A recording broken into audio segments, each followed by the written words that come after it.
to the world today. A very short program today, just the protagonists, but nice to have your company. By the way, for the UK, it's 9 after 7. Get up now. I let you sleep in. It doesn't mean you miss Friday because for God's sake, just grow up, get out of bed. In Queensland, it's 9 after 5. Those heading home have a great weekend.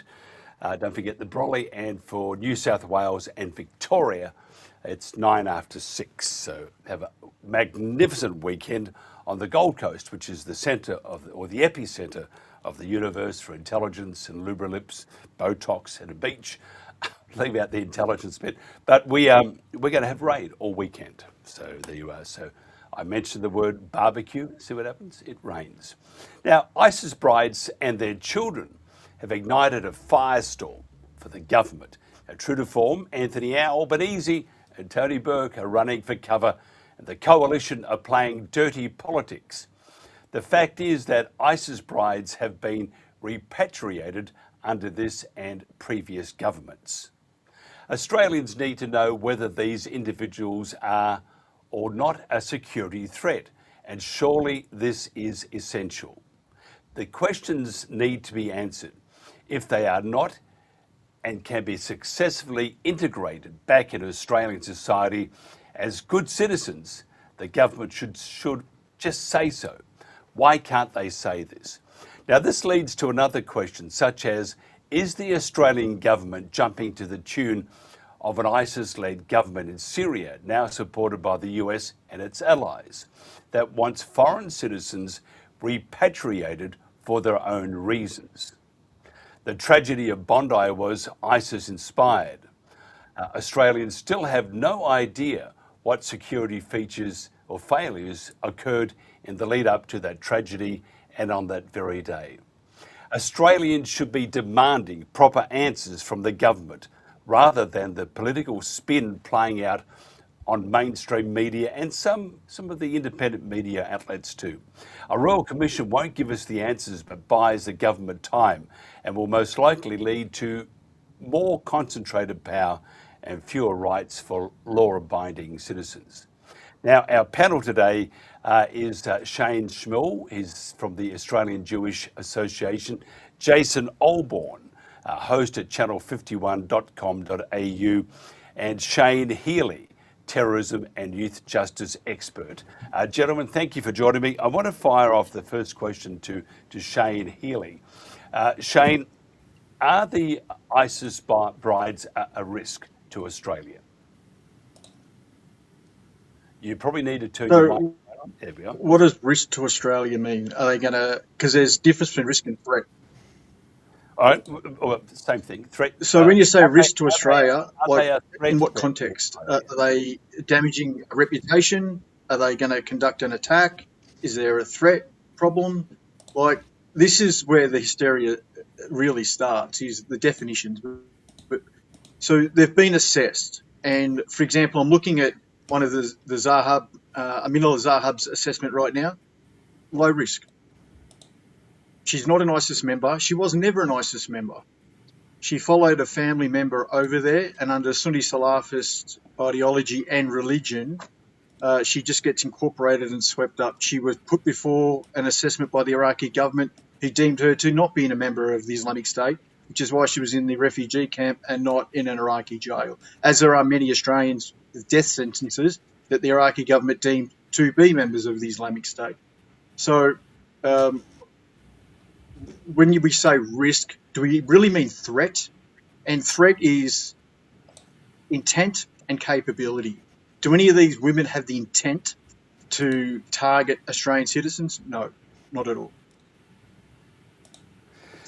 Shane Shmuel, what do you think? Well, I have to sort of ask the question: how do we know that they're not necessarily a threat? How do we know the condition of their children who have grown up to be indoctrinated?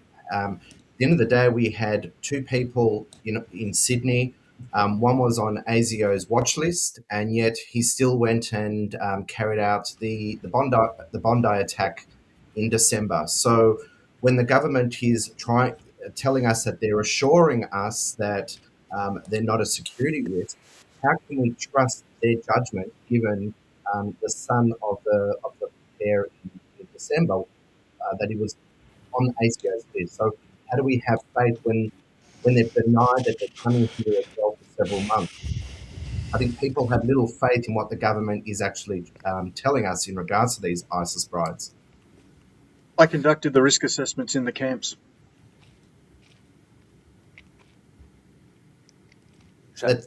Okay, yeah, so... Have you met any of these ISIS brides? Have you been to a camp? How many ISIS members have you actually met?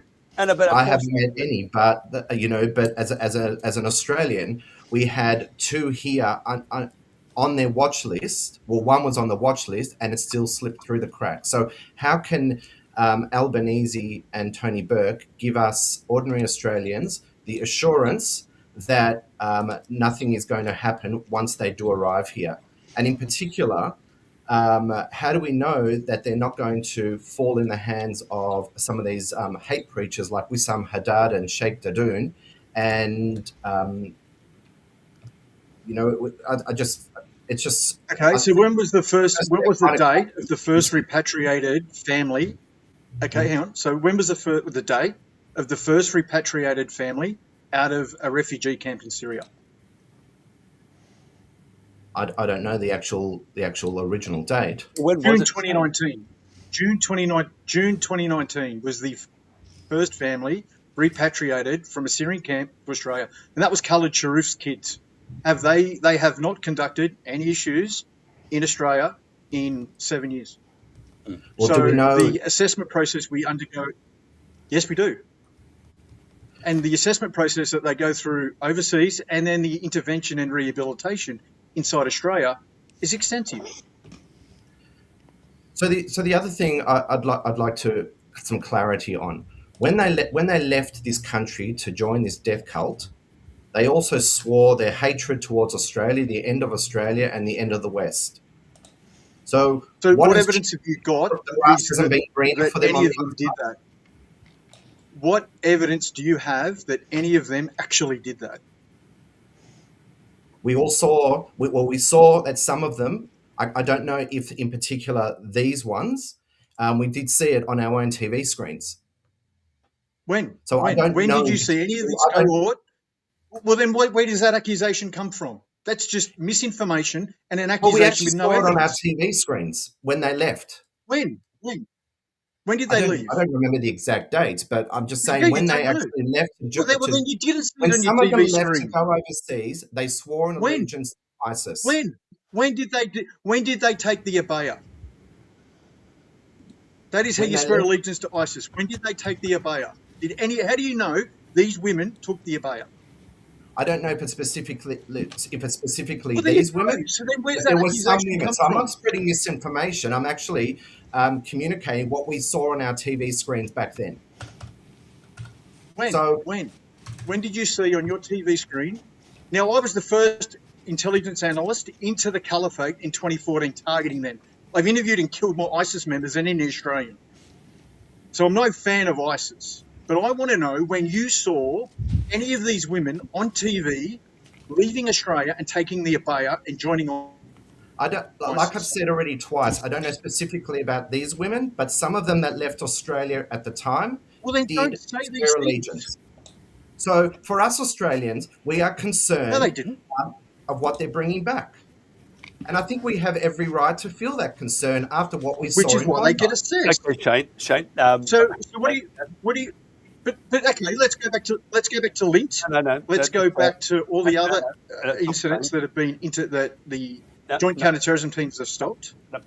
Shane, hang on. Otherwise, we have to also bring in Jason. Jason, what's your views? All right. So hang on. Okay, we have a problem here with audio. I don't know if you guys can hear me.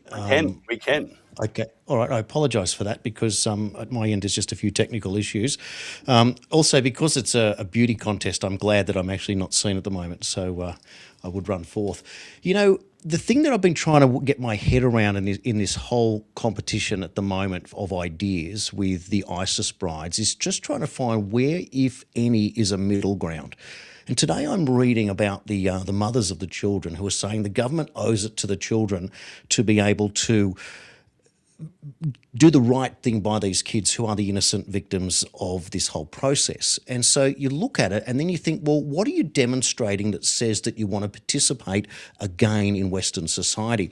And what was really interesting was that one of the mums was saying that my kids have been in here for years. We don't want to live in a tent. We want to live in a house. Well, that's the first stage of the reality of the normality, what we're trying to do. Is if you're going to repatriate, you've got to then ask yourself the question, are you really trying to repatriate, or are you part of a very cunning plan, which is where this entire distrust comes from? So we go back to the old days when my parents came to Australia and they anglicised by changing their names in order to fit in, and that's what you did. You had to fit in with what's going on in the real world of Australia, the land that you wanted to come to. So we've certainly gone way past that now. That is not something that people do. They don't anglicise their names to fit in. But here we're learning that these children want to participate in Australian society, at the very least to be able to live in a house and not in a tent in a refugee camp. So you can't then take the ISIS bride mothers and say, well, it's up to the government to sort this out. You can't play victim when you have gone and played away from home one way or another, whether you're a 14-year-old bride and you've been caught up in this whole scenario. You've got to step up and you've got to say, well, we certainly don't support that and we want to move into the Australian way of life. So the next question I asked myself was, well, where are all the lefties with their GoFundMes wanting to fund the return if the government's not doing it? And the only person that I could find that actually put his hand up was a GP called Dr. Jamal Rifi, who I'm not sure if people are aware of. And he's a very interesting character because he comes from a section of Islam called Al-Habash, which is part Shia, but it's meant to be more passive. It's meant to be pro women. Or at the same time, they get destroyed by other factions that are saying we don't like you, and it's this whole thing going on. So we don't know what we don't know when we're looking at this. And I just find that where do we go next in terms of trying to make this a normal approach? How do we solve the problem? Or do we just put our hands up and say, look, we're not interested here, revoke citizenships and you're on your own? So the fact that Albanese and Tony Burke is apparently a big supporter of Jamal Rifi, and they have worked closely to get a big donor, etc., a big supporter in the last election. So they've snookered themselves because they don't quite know what happens next. But at the end of the day, it doesn't matter Jew, Gentile, Christian, Hindu, Muslim, any innocent child is an innocent child. How we deal with that is the hardest possible thing in the world. And it is really about the kids. If we're serious about this, and we've been talking about this in terms of child abuse for 10 years and the whole Epstein story, so where do we stand on it? And is that where we go back to first principles and work out if we're going to get past this idea of he said, she said, which is kind of tough for all of us? Shane Healey. Okay, so a few answers to that. A few answers to that. The number one NGO that has been working with the repatriations since 2018 is Save Our Children. And for me, I've never asked for or received 1 cent in all the work I've done in the repatriation and assessment space, because for me, it's about Save the Children. If my 2 young boys were in any of those camps, I'd kill everyone to get them out. They are disgusting. So that's where a lot of the money, the government will, and I can guarantee this, the government does not and has never put 1 cent towards getting any of the families out of the camp. They only start their support once they make it to the third country. So even if you look at the Sharif kids back in 2019, Tara Nettleton's mum was independently wealthy and she could fund the NGO and Save Our Children who could get into the camps, them to get out of the camps. The independent Red Crescent organisation organised the transport to the third country, and then the government took over the assessment and intervention phase from there. That's the way it works. If you look, Save the Children spent thousands of dollars taking Home Affairs to the Supreme Court to get women and children out of those camps. So this is not the biggest frustration I have is that everyone's acting like this just happened. This has been going on for 8 years. The government knew the camps were closing 3 years ago. Peter Lowe, who is Australia's leading CVE juvenile CVE expert, spent 2 years with the Iraqi government and the UN in the camps assessing Iraqi families, Sunni families that got caught up during the war and were being repatriated back into Iraq. You're not going to get a better expert than Peter Lowe, and she's the one also working in the space within Australia. Australia has the best experts in juvenile counter-violent extremism, so our government is already a step ahead. Now, like I said, if I thought that there was any risk to Australia, they'd be in the dirt in Iraq, and I've left plenty there. But I agree 100% it's about the kids. And you look at the Miriam Raad matter, right? Miriam Raad came back to Australia and was put before the Australian courts. That's the Australian system. Australian citizen broke an Australian law, goes before the Australian courts. And her kids are with the family and safe. And that's got to be the piece that we've got to remember. Get these people home. They've broken Australian laws, put them before the Australian court. If they are found to be guilty of an offence, put them in an Australian jail. No one's saying they get a free pass, but they're Australian citizens and they've got to be put under Australian law. Mm. Can I ask you, Shane, because you know a lot more about this than the three of us do, what's the process on assessment and monitoring in the camps, or would this only happen in Australia? No. So there's a couple of assessment tools that we use. So one is the Violent Extreme Risk Assessment tool that Home Affairs purchased from out of the Netherlands, and that's got a number of risk factors. And the other one is the Terrorism Risk Assessment Process Protocols 18 assessment for individual actors.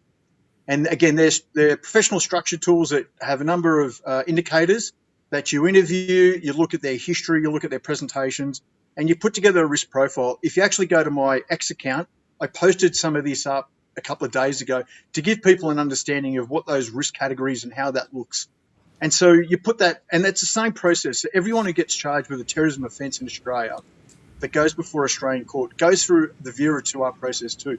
And the magistrates ask for that. Can I please see the Vera 2R for this individual? So even Naveed Akram will have a Vera 2R done about where they sat on that assessment prior to offending, at the time of offending, and then they'll continually get that. Like if you look at the Bambrika matter, that continually got updated as he was done rehabilitation and intervention strategies.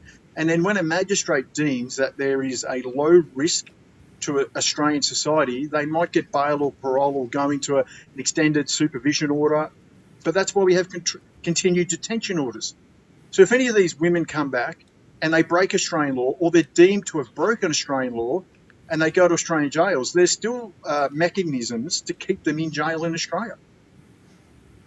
You are right, Shane, and same with all the panel, that it is about the children. Shane, Shmuel, I just put this question to you, and thank you, Shane Healey, for your information. Where does mere mortals, the only information we get is from media, legacy, or which is usually the spokesperson on most occasions for the government, or independent media, which gets it wrong at times. So the only information that we can go by is by a government gazette, government messages, or by legacy media. Shane Shmuel, and Shane Healey, I know what you're going to say about sometimes you can't have that transparency because of operational security. But Shane Shmuel, if the government had been more transparent, as Shane Healey said, it'd been going on for 3 years already. If the government had been more transparent, we wouldn't be at this situation, all of us talking, in some cases, just BS, because we are following the trail of information that is let out by the government and legacy media. So we're just going by. We are just trying to understand the whole kit and caboodle. We are kept in the dark, and then we have to try and work out what goes to what happens next, who's going to come in. So the misinformation that is, and you mentioned that Shane Shmuel had misinformation. Shane Shmuel is getting that from media or from government, and they're the ones that are feeding the people, me, Jason, everybody else, feeding them this misinformation. Shane Shmuel, would that be about right?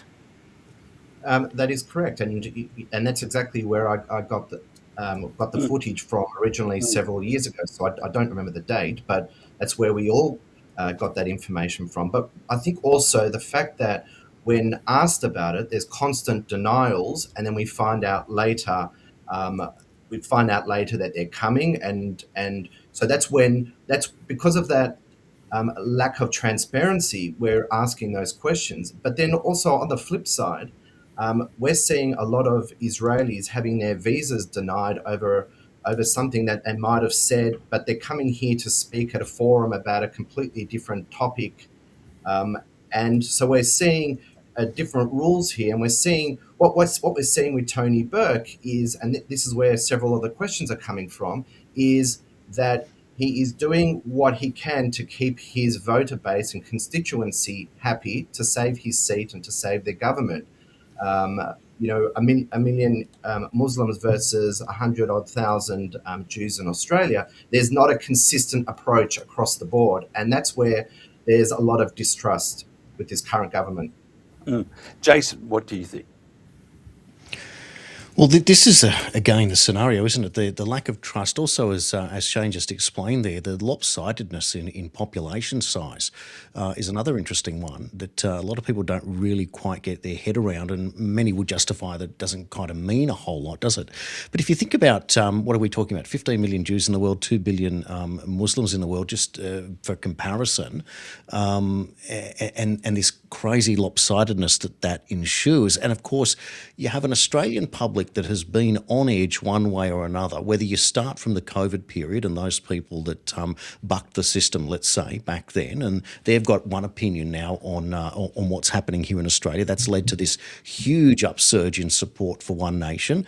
The establishment reeling, this uni party being divided in itself, the Liberal Party not knowing where it's going.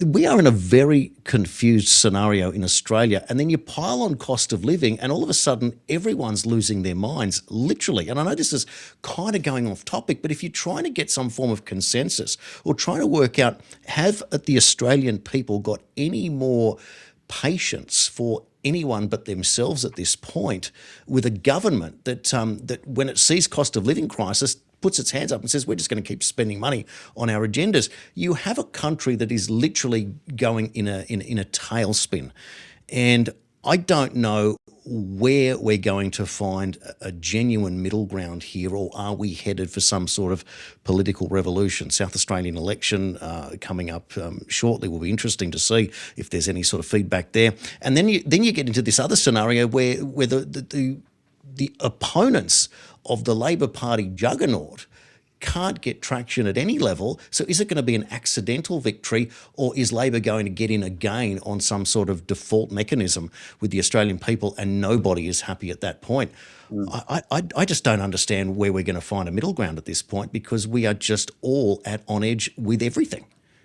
Shane, Healey, the misinformation, and it is, but I understand why, some things you just can't talk about. If this had come out 3 years ago, it would be in all sorts of trouble. It would be very unfair. But in October 2024. So one sec, hang on. And if we go back to what James Shmuel was saying, what others are saying, it's the information that has been passed on by media or by government. Now, we understand again why government does things, sometimes they're very sneaky, and they all go, so we have to be transparent. That is impossible with some things. It is absolutely impossible. And so if they are not transparent, and myself, Shane, Jason, everybody on the street has a particular view, the only information we're getting is from legacy media and government, then I understand your frustration, because you are at the coalface, but you would also understand that what we're doing is just not parroting, but we're putting an opinion together on information that's not right in the first place. How do we get around that, Shane? So in October 2024, I was on panels like this, having the same conversation about a previous cohort. If you Google my name and ISIS brides, you'll see articles in The Guardian and The Australian from 2024 having the same conversation. That's my frustration at the government. We haven't educated the public in 2 years. Now, one of the things, there's no way the Home Affairs could have, and this is going to sound bad, anticipated was Bondi. Like, Chris Minns approved the repatriation, and this is open source now, in November 2025. And then all of a sudden, 3 weeks later, you have the ISIS attack in Bondi. So that changed the landscape and the vitriol and the rhetoric in both the media and the public. And he, instead of coming out and being honest, he just kept making things worse. And even like today, you know, there's been shootings, criminal shootings in Sydney weekly for 6 months. Why weren't police given long guns 6 months ago to deal with that? Why did it take a terrorism incident to give underqualified, undertrained, under-resourced police officers long guns? So that's the issue. They're just like putting out little scrub fires rather than doing a burn-off and getting in front of the problem. But for me, it all comes back to education. Why didn't Home Affairs get up and go, right, with this cohort, this is the assessment process they've been through. This is what, and the problem is the only evidence or footage you get out of the camps is on the ABC. They've got a couple of really good documentaries going right back to 2019 where Mark Willissey went in and interviewed the Nettletons. Then you go back to Miriam Radin that were interviewed in the camps. Now, when you talk about, I was in Israel working with Israeli defense, we'll call it, in 2015. And one of them said to me, Shane, you've got to, and I'm still very good friends with David, Shane, you've got to understand there's 9 million of us and there's 400 million of them, and they're trying to push us into the ocean. And so I get it. I felt it in that time, looking in their face, that constant threat, that constant war footing. I completely understand it in Israel. I don't get it here. So I see the complexities. The other misinformation, I won't say misinformation, I'll say uneducation, is that it's not Islam. You've got Shia Islam, you've got Sunni Islam, and within those two sects, you've got different branches. The branch that we've got trouble with is Sunni Salafism. And that's the religion or the branch of Islam that Al-Qaeda and ISIS and the Taliban believe. And what they believe in is that the world's become corrupt again, and we have to go back and live as we lived in the time of the Prophet Muhammad, because he was the last time that God sent someone down to show man how to live.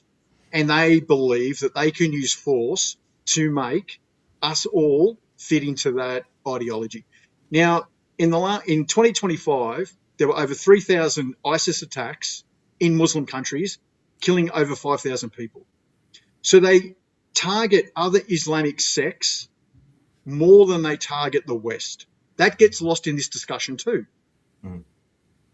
So it's not just they're targeting Australians or they're targeting Jews. They are targeting anyone who they deem is kuffar or a non-believer that doesn't believe in their ideology. That's the virus of these terrorist groups. You know, when I was in Iraq in 2005, they used to car bomb Shia mosques. They used to drive truck bombs into marketplaces and kill Iraqi Shia women and children. That's where my hatred for ISIS comes from, being in the middle of that. And that was 20 years ago. And so that's the kind of education I'm talking about. Understand the problem set. It's not all Muslims. It's not all anyone's. It's certain ideologies. It's like saying every white Australian's an idiot because of the National Socialist movement. No, they've got a certain ideology and belief structure that I don't believe and you don't believe. It's the ideology and the belief structure. Why do they think violence is allowed against us because we don't have that belief system?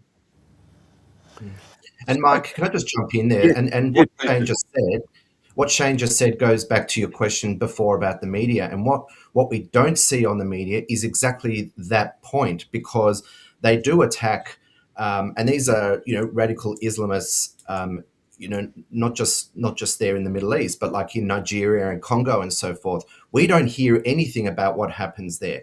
So often I'm debating these people and I ask them, well, when are you going to speak up for Congo and for Nigeria? Because the media doesn't actually take that on. It's not a big enough story for them. And we don't hear about the attacks in their own Islamist countries, because when you have these people say, oh, Israel is this and Israel that, and I'll ask them, well, what do you say about these radicals killing each other in their own countries, which goes back to exactly to what Shane was just talking about.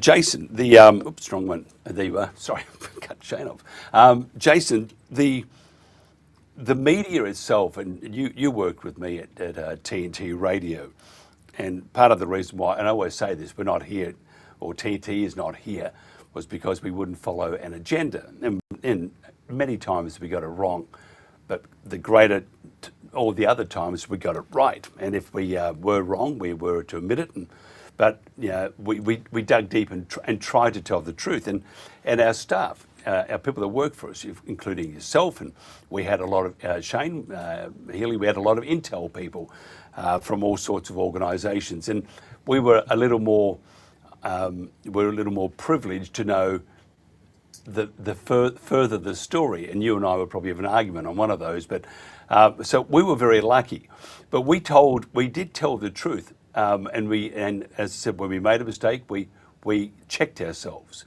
at all times. And again, Jason will know that because he knows that we were very passionate about trying to do the right thing. You've seen how not only legacy media, you've seen how independent media can distort, cannot tell the entire truth. And even if it's not the information that Shane Healey has, they will still twist it and contort it to either their sponsors or to those that run, say, News Corp or Channel 9. They will swing the story around, and I think all of you would agree with me that the narrative will change depending on who owns you. So how do we, Jason, being in the media for, what was it, 50, 60 years now, how do we dissect the BS? How do we get through the BS and try and find something that's a semblance of the truth? Because at the moment, we have government saying we're going to stamp out misinformation, and they are one of the great dishes out of misinformation. And for this reason, which Shane Healey has touched on, and I understand, I'm not saying that they shouldn't do this, but if you are going to be transparent, be transparent. If you are going to tell the truth, tell the truth. Don't tell them a bit of this and a bit of that, because at the end of the day, it will all catch up, and then credibility is gone. The trust in that particular organisation or government has gone, and the damage it does, which Shane Healey is attesting to at the moment, is horrendous. So Jason, how do we navigate through that and get to the truth, and at all times, tell the truth where we can, and if we don't know the truth, shut the F up?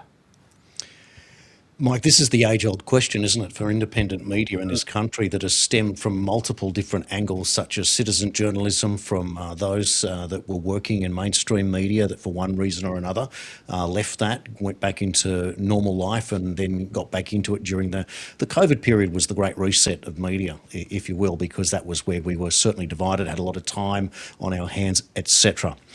I maintain that the process in order for the truth to get out is to build something that is bigger than what we have at the moment, and it starts with the credentialing of independent media. So in the very first instance, anyone would want to be able to join some form of association, be able to get their press card and be able to attend press conferences, political, etc., and otherwise as a respected member of an independent media. At that point, you are then on a level playing field, which also then means that you are moving away from the idea that the misinformation laws that was kind of pushed through will no longer put the independent media on a different standard to those in the mainstream and to the government themselves. And this is something that, dare we say the U word, to perhaps unionise the independent media. You would all certainly have different ways that you could put that together through some sort of independent association, professional association. But I think that's the starting point. And from there, when you wear that as a badge of honour and you have an established credential, which the system demands that you do, we then move to another level and we are taken seriously. And suddenly, at that level, you have got equality within the media and you can no longer be denied. And then you can stand on your own 2 feet, because it's very easy to simply say, oh, you're from that part, we don't count what you say. And I can remember fighting this on Epstein stuff over the years, etc. You'd bring it up to a mainstream journalist when debating on social media, and they just pull the wool over your eyes and say, we're not interested in what you've got to say, and that was the end of the conversation. And all you need to do with disinformation or misinformation is put one wrong fact into something, discredit the person on that one wrong fact, and all of it is dismissed.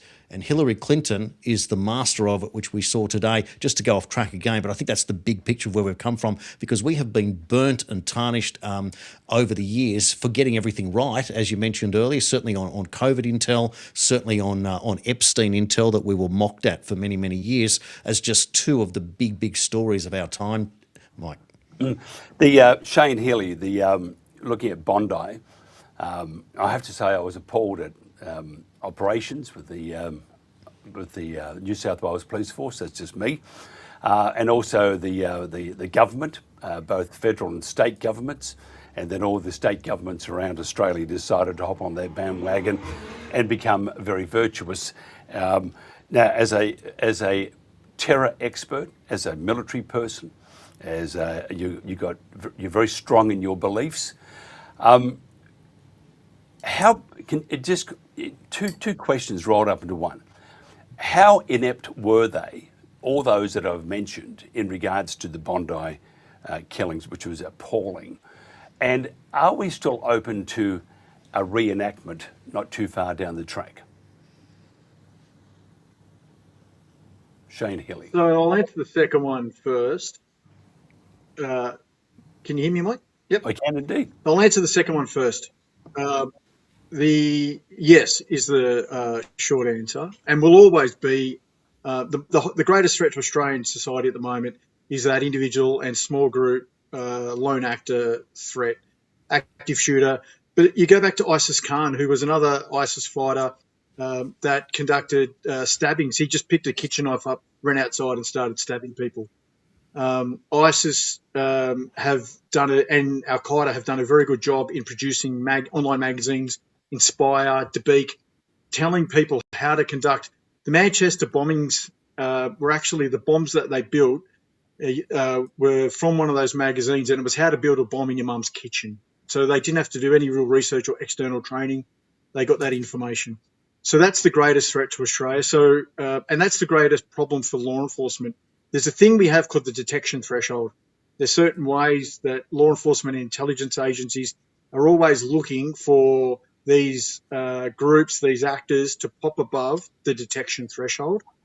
In this case, it seems that they use the law to their advantage, i.e. playing the long game to get licenses for their firearms rather than getting black market weapons. They went to rural New South Wales to conduct training. The efficiency that Naveed showed with that rifle, I've even spoken to former colleagues like Navy SEALs on that. And even in America, they're talking about how shocked they were at the proficiency. Now, I go all the way back to, I worked with the National Crime Authority that did the investigation into Martin Bryan. And they came up and we did some firearm demonstrations back then. So I've got a long history in looking into the proficiency of lone attackers, these individuals and their proficiency. And Naveed Akram, that is one thing that will be really pulled apart is the time frame. So there's a thing called the terrorist attack cycle, and its procurement of the weapons is in the early phases. The IEDs, where did they get that information from? Had they tested them? If you look at the Operation Pandanus, so another Islamic State based group in 2005. They were in the research and development phase of conducting IED attacks. So they were letting IEDs go in the national parks, and police had started monitoring. And actually, there's footage online still of some of that. They purchased rocket launchers that were stolen from the ADF. They had thousands of rounds. They had SKSs. They were ready to go when law enforcement stopped that attack. And that was a multi-state, New South Wales and Queensland. So if you actually go through, for every one attack, law enforcement and intelligence agencies stop about 10. Australia's always, we had, especially for our number of citizens, we had over 300 Australian males go and join the Islamic State, to the point where the government, the AFP started pulling them off planes at Sydney Airport and wouldn't allow them go.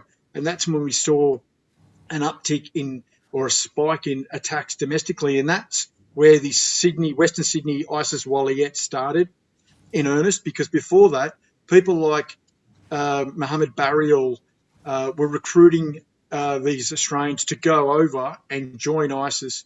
One of the number one logisticians for ISIS globally in Turkey at the time was Australian from Western Sydney, Mohammed Farag, Abu Australia Suleiman. So he's now number 3 in still over in Turkey with Al Qaeda. So we've had you look at the Sukaraya brothers. Jake Bellardi was a ISIS fighter who conducted a terrorist attack, drove a VBIED into an Iraqi checkpoint in Baghdad. For some reason, Australia has always had that massive disagreement out in Western Sydney. Street Dawa has been it was on the ABC recently, but in 2014, 2015, that was done in high schools in Parramatta and in Bankstown. You'd have 30 or 40 teenagers receiving this street dawa every day. How I got into the CVE space was because in 2018, we had 7 convicted ISIS-inspired teenage terrorists in the juvenile justice system. So they were actually put before the courts and found guilty of, 2 young boys bought bayonets and were going to go around and stab police officers and members of the court in Bankstown. And they were stopped before they did that. Again, that's online. Another 16-year-old was recruiting adults out of his bedroom to go and join the caliphate. So Australia's always had this ingrained problem, and law enforcement have done, for the better part, a good job historically. They really made a mess this time. And is that because budgetary? Is that because it's not because the men and women at the JCTTs dropped the ball? I know that for a fact. But the threat nature within the context currently, it's bigger than we've ever seen it before. Like when I was at that peak in 2014, 2015, 2016, it was just ISIS. Now we've got China, we've got Iran, we've got the war in Russia and Ukraine, we've got 5th generation warfare, cyber warfare. We never had that 10 years ago. We just had ISIS in Iraq and the Caliphate. Now they're looking at a lot more. So, yeah. It's the when we started TNT, we actually had it was COVID. We thought this is the worst the world would ever get to. That's just that was the entree. Shane Shmuel. I wrote the original threat assessment against the Chinese biolab in Wuhan in 2015. Wow. Clever boy. Stop it. I got to talk to other people, Shane. Shane Shmuel, the Jewish community, I mean, it was to say terrible, horrid, dreadful, it always seems quite trite. It's not. No words can describe. The fear that the Jewish community having, as Shane Healey said, yes, there is a chance it might happen again, that must strike enormous terror and fear, not only through yourself, but through the whole community. Have they had further discussions with, for example, New South Wales, but it doesn't have to be New South Wales, it could be any state. What's the attitude of the Jewish community at the moment? Is there a heightened sense of stress and alertness? Do you feel that you are part of Australia? Do you think we are doing enough? And all these questions, just fill me in. Yeah, and going back to the first part of the question is, when Bondi happened, we weren't surprised. We've been warning about this for 2 years. When you appease, you enable, and you embolden those that actually, through their rhetoric. I mean, let's be honest, the Holocaust didn't start with the concentration camps. It started with the rhetoric, the normalization of hate. And we've seen that progressively happen over the last 2.5 years. So when Bondi happened, we weren't surprised. We were shocked because of what had actually had happened. If it was to, as Shane Healey says, it could happen again, we're still saying that. We say that this could happen again because we have a government who actually is too busy worrying about, or is more concerned with their ideology than actually doing what their sole purpose or their top priority is, to keep the safety and security of Australians, to keep them safe. And so we are not seeing that. When you see, for example, yesterday, a teacher escaped, an Islamic teacher escaped conviction for assaulting a counter-protester in September because he was suffering from anxiety because his brother was on a flotilla sent to Israel. What message is that sending? That there is no consequence, and that is what we're seeing. And so, if something else was to happen, if we were to experience another attack, we wouldn't be surprised, because we don't feel we have a government who is actually putting the safety and security of Australians at its top priority. Yeah, I agree almost to that part. I think the Dr. Frank Romano is doing his 5th trip now to Gaza by boat, and they are heavily armed with baby formula and medical supplies and stuff like that. Frank, by the way, has been in Israeli prisons now 4 times, and I think he's collecting frequent flyer points. But and the interesting thing, sorry to just jump in there, but they've said that they're carrying baby formula and so forth previously, and when they actually arrived, they were found to have very little of it. So it's not that they were loaded up with all this material. It's just part of their narrative. I disagree, because it was Frank's boat, and truly, I respect your views, but again, I know 101% it was baby formula and medical supplies, and when it comes to Frank Romano, I trust him very, very much. But I do understand other occurrences, yes, possibly, but this is just purely because it's Frank's boat, and he's a very dear friend, and I do trust him. Jason, thoughts on a reenactment, another terror attack in Australia? What does the media need to do to play down the sense of stress? Look, first and foremost, the events of the week after the horrific events of December 14, we saw that incredible ceremony, effectively, where the Jewish community got up and spoke and reflected upon the great losses. I have never seen anything more magnificent in my life in terms of a public a ceremony. Rabbi Eli Schlanger, the late rabbi whose father-in-law spoke, his speech was as close to messianic as you could ever expect to see. In fact, if a Jewish Messiah were to appear, he would speak the words that were spoken that day. There was a great rise. There was no call for revenge or reparation. It was, what do we do from here? We are Australians. We came on the First Fleet, and we're not going anywhere.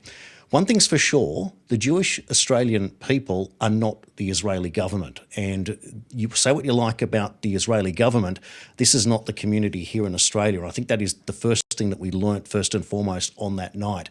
So we can't go and have this great big pile on because people are upset with what Netanyahu may or may not be up to over there, taking care of business in his eyes, which is to eradicate terrorism from the face of the earth. That would be where he's going. How that comes in Australia, I don't quite know where we're going to go, because the mainstream news generally will come across as pro-Israel from the perspective that says that there is an undercurrent of hatred towards the Israeli government and by extension becomes the Jewish people. Now, if you support what someone says that they want to push the Jews into the sea, like you might argue the Grace Tame was saying that as well, she effectively words came out of her mouth, then you are supporting the eradication of a people that is beyond racist at that point and is totally unacceptable. So how do we cool the jets? And is the media, who is distrusted, and I say mainstream media, are they going to be the answers? And I don't think it is. So I think that what's really happening here is that mainstream media is cracking in all parts now and are simply not trusted, but the system is waiting for something to stand in its place. But I tell you what, if the Jewish community of Australia can represent the Jewish people of the world the way they did that night in late December, things will change, because that was just absolutely magnificent in time of absolute crisis, Mike. I've just got to say, and it's all very well saying they're going to push the Jewish people into the sea, but don't forget the Israeli project too. And it says here the boundaries of this territory run from the Nile River in Egypt to the Euphrates River, which flows through Turkey, Syria, and Iraq. So that also is of concern. And I think Shane would probably agree, because it is of concern. It's going to create conflict, whether you like it or not, if they go ahead with that. Well, I think that's more biblical more than anything else. Well, not so much now. I mean, we are getting a bit of, in Israel, especially with Netanyahu, we are getting a bit of traction. Whether that, and I agree with you, I understand where you're coming from, that's going to have the momentum to move on, but it's out there, isn't it? And it doesn't help by, it adds to the fuel of this fire. And but it's so we need to stop. Basically, Shane, we need to stop killing everybody. We need to stop killing people. Simple as that. Stop killing each, and it's not going to happen. If you look at history, that ain't going to happen in a blue moon. I don't know what you're going to do. One guy might have an idea, Shane, is Shane Healey. How do you stop this, Shane Healey? Is it ever going to be stoppable, or are we going to have bloodshed on either side? Well, I'll get to that in a sec. I just need to correct a few things. Currently in Australia, attacks on mosques are up 300%, and that's out of statistics from state law enforcement and the AFP. There is no reporting in the last 2 years that attacks in the Jewish community are up from the AFP or any state law enforcement. That's actually Googleable. The part of the problem is the Jewish community report all their incidents to the community security group. That needs to stop. They need to start going to the local police station and reporting it. Therefore, law enforcement and the government can actually have statistics they can act on. Second of all, one of the biggest issues that the Australian government have got with the Israeli government is they got no support when they were trying to find out how the Australian aid worker Yoni Frankham died. They sent Air Marshal Biskin over to conduct an investigation, and he was basically told, "You're not coming anywhere near us. We don't care. Go away." That started annoying the Australian government, and you saw government rhetoric change around that time. Now, answering the question, is it ever going to stop? The answer is no. Part of the problem, and I don't blame Israel for this, was the 6-day war. They've already been ambushed and attacked by all the Arab countries on their border. And like I said, I've been there, I've worked with them, I completely understand their ingrained fear that they are continually fighting an existential fight for survival in Israel. That's not Australia. I know this is going to cause some trouble, but the AFP commissioner has came out and admitted this. The Jewish community was not the target at Bondi in December 2025. The target was picked well in advance. Bondi is very public. Bondi Rescue is all over the world. They knew they were going to get the biggest bang for the buck. That attack started 3 years earlier when they started buying rifles, getting their dawa done, making their pledge to the abaya, going out and starting weapons training, getting weapons licenses. That's coming out in the Royal Commission. That's part of my evidence in the Royal Commission. That's part of the AFP's evidence in the Royal Commission. It was very opportunistic, no doubt about it, right? But just because two things can be true at the same time. Yes, they did shoot all the Jewish people celebrating there, but that target was picked long before. They didn't just wake up one day and go, that festival's on tomorrow, let's go down there tomorrow. They were planning on targeting Bondi Beach well in advance. That's got to be taken into context. You know, we went through this with Lint after the Lint Cafe siege, and that was very personal to me. You know, my ex-father-in-law's chambers We're on the 8th floor above Lint. I was actually in the Middle East fighting ISIS, and my ex-wife and my new baby were going there every day to meet her father-in-law. So I could have been drawn up in that. And I was actually helping New South Wales Police via email and live into the Police Forward Command Centre during that. You look at the same thing after Port Arthur, after the Bali bombings. Now, this is lost on a lot of people, but the Bali bombings started in Sydney in 1998. The Abu Bakr Bashir, who was the head of Jamaat Islamiyah, which was an Al-Qaeda affiliate, used to pray and live on the northern beaches at a mosque there. When we were coming into the Sydney Olympics, we knew this, and ASIA rounded them up and deported them all. And so because they knew 9/11 was already going to happen. It was already, again, 2 years into the works, getting those guys over, getting them trained to fly planes. They knew that was going to happen. But because they weren't in Australia, they weren't actually able to target Sydney Olympics. That was the first goal, not 9/11. But because they weren't in Australia, they had to target Australians, and that's how the Bali bombing started. And the same kind of happened in the UK with the July subway attacks over there. So Australia's got a deep history of terrorism, and we've always risen. It's very sad that it happens every time, but law enforcement get it right a lot more than they get it wrong, and that gets lost because of emotion. And so they might get it wrong in there's always a famous saying in the intelligence world: you only hear about us when we fail. You don't hear about our successes. And I think, it's sad and it's disgraceful. It should never happen in the past. And there's many men and women that work long hours daily to try to make sure it doesn't happen again. Mm-hmm. Can I ask, as we're going to wrap this up, have gone over a bit, and I don't apologise. I think it's a very, very important conversation, and you're all just simply magnificent, in my humble opinion. Shane Shmuel, okay, what do we need to do because we have this conflict? We're talking about it right now. We have the misinformation about ISIS, the ISIS brides, blah, blah. We have talking about Bondi, all conflict, great wedge down the middle of Australia. What do we need to do, Shane Shmuel, what do we need to do to make Australia what it used to be like, that could laugh at itself, that had, and I'll say it lovingly, we used to do it, I had Dagos on one side and Turks on the other side of my house, and we all got together and we had all sorts of magnificent people, different nationalities, and Jewish people, incredible. I mean, you had some great parties. How do we get back to that and get rid of this wedge that I think is politically driven beyond all belief, that we have these absolute buffoons who are running this country and doing all they can to shut me up and you up and them up and create this great divide and conquer. How do we get back to what a community used to be like? And that community was called Australia.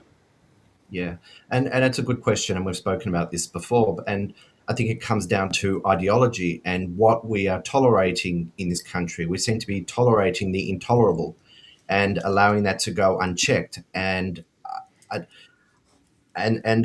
think we never used to have this kind of issue because we didn't tolerate it. Also, it hadn't arrived yet in Australia, and I think that's what we need to get on top of.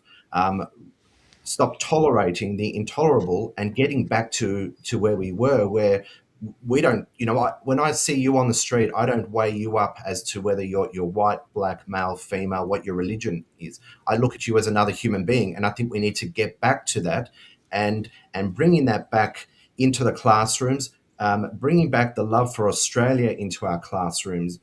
As a child, and my children have done it at the same school, is singing the national anthem, commemorating the sacrifice of our soldiers, on Anzac Day and Remembrance Day, and stop teaching that Australia is some colony that must fall.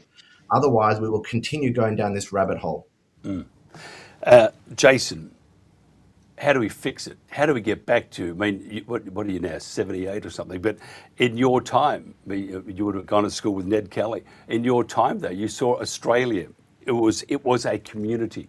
We had I mean, even I went to a Catholic school, sitting on logs eating frogs. I mean, and I was told I'd go to hell if I had Protestant friends. Anyway, hopefully that's wrong. But we used to laugh at ourselves, but we used to take ourselves less seriously. And the community was what made, and it was one of the appeals for the rest of the world, how Australia had this almost larrikinism, freedom about itself, that didn't take itself too seriously, but it had this community that was second to none.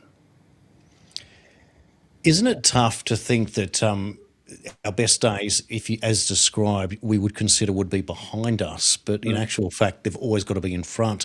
So the starting point is always affordability, and I think that's where the problem is at the moment. Is that we're living in an economic Ponzi scheme. That the only way that the government of the day can make the figures look right is to keep bringing more and more people in, despite having a GDP per capita recession. So the starting point, therefore, is to obviously think big. It's economically based, and that would be resources based. So there has to be a whole new set of ideas amongst the political class that's going to come up with some plans. And I know, as somebody who worked with Clive Palmer in the past, he had some great plans in terms of our minerals and resources, and I believe that Gerard Rennick's probably the closest today at coming up with something fresh and new that's going to be able to do that. But you also have to be healthy, and you also have to have the permission to be able to speak. And I'll tell you what, censorship is never the answer. Now, I've got family members that work in the comedy industry, in comedy clubs, and I get weekly updates on what you can and can't say and who was cancelled and not. And only yesterday I was listening to the great British comedian Jimmy Carr explaining that you have to understand that when you're in that type of room, it's the audience that tells you where you're allowed to go at any given stage. So it's living it in the moment and the reaction that you get from it. But it seems that we're overrepresented by mouthpieces and influencers today that doesn't necessarily say what the electorate's thinking. If you picked up a newspaper, left wing or right wing, you would think that the woke people still own the country. But if you look at the poll, One Nation polling number one in Victoria, virtually number one now across the country, that's the exact opposite of reality. The first point is, let's stop censoring. Let's allow comedy clubs to tell jokes in their jokes. Don't go if you're going to be offended. And let's grow a little bit of a thick skin and stop being offended by what other people are saying. We all really want the same thing, as illustrated in this article I mentioned at the beginning of the show. The ISIS brides themselves want their kids to come to Australia to live in a house and not in a tent. For goodness sake, if that's all we all want the exact same things. It doesn't matter what we believe in. Can we start there and realise that we all want the same thing, and Australia is the best place in the world to be able to want that and to achieve it? And Shane Healey, you're an ex-military, and I have the utmost respect for anyone that fights for their country. You are prepared to sacrifice the very essence of yourself, and there's you're either killed or maimed or whatever. So you've done your bit, and you did that because you love Australia. It's simple as that. And you're a pretty rough bloke. You're a tough bloke. You're a good bloke. You call a spade a shovel. And when we grew up, we would have, if you called me a dickhead or something like that, I'd go, oh, get stuffed and go and have a beer, or laugh it off, or say, yeah, probably right. We haven't got that anymore. We have this divide through this country. It is heading in all sorts of directions, and we haven't got the tolerance or the love for the country that we used to have. How do we get it back? As you know, half of my family is Indigenous, and this is when it started, when we started doing the Invasion Day rallies, when the Indigenous community rose up and said, who are we? And then that made the Australian public ask, who are we? And we never answered that question. And every year now, the Invasion Day rallies get bigger and bigger. And until we answer that question in our schools, in our universities, and in our government, we're always going to be divided. At least one day a year, what is Australia Day? Who does Australia Day represent? The fact that every year we still argue about should it be on the 26th of January is where the division started, and COVID exasperated it because we lost all trust in the government. But if you go back through the timeline, when did the division started, and around what subject did we start to see Australian society fracture? It was around the Invasion Day rallies on the 26th of January. And all of a sudden people started questioning what it is to be Australian. Before that, they didn't have a voice. So, like, I have relatives that were part of the original tent embassy in Canberra. Well, mums, aunties, and uncles, and that, right, from out of the mission. That's when it started, when they started getting a bigger voice, and that younger generation, my cousins and others started coming in and having big marches. And that's what we should have answered the question then. That was 25 years ago. And it's just building and building, and we're fracturing our communities. And, I said this at the time when we saw these young, and the majority of those teenagers I spoke about that were charged and convicted for terrorism offences were born in Australia. Second generation, their parents fled. Their parents know what it was like to grow up in a war-torn country, and they love Australia. But these kids that grew up in Australia but don't know what it is to be an Australian, they're the disenfranchised ones. And we haven't fixed that in 20 years. Unless we fix that problem, what it is to be an Australian, we're always going to be divided. Well, shivers up my spine. Thank you, Shane. Shane Shmuel, Australian Jewish Association, on the committee there. If somebody wants to find out more about the Australian Jewish Association or yourself, how do they do that?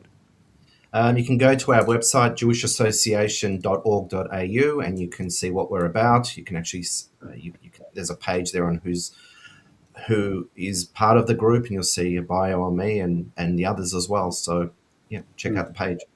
Fantastic.